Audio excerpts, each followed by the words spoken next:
आपण एखाद्या वेळेला बिझनेस मध्ये येतो त्यावेळी पाठचा एक बॅकग्राऊंड असतो.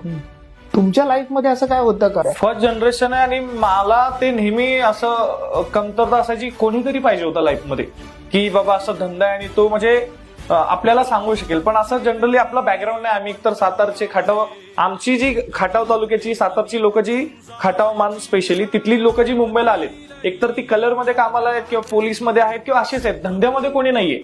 त्याच्यामुळे ते माझ्यासाठी पण टफ होतं, प्लस माझ्या घरच्यांसाठी पण टफ होतं की अरे भाई तू एवढा अभ्यासात हुशार आहे, तू काहीतरी जॉब करावा, युपीएससी वगैरे करावी, ते सोडून धंदा करते. तर ते कन्व्हिन्स करणं आणि या सगळ्या गोष्टी माझ्यासाठी पण कठीण होत्या. पण नशिबाने झाल्या. आता मी ठरवलंय म्हणून तर मी त्याच्यासाठीच मी आता जे इंस्टाग्रामवरती लोकांना मदत करायचा प्रयत्न करतोय तो एवढ्यासाठी की माझ्यासाठी कोणी नव्हतं. मला नेहमी वाटायचं की कोणीतरी असेल की बाबा कसं करायचं असतं, काय करायचं असतं. म्हणून मी ठरवलं की मला कोणी मोठा भाऊ नाहीये, मी तरी बाकीच्यांचा मोठा भाऊ होईल.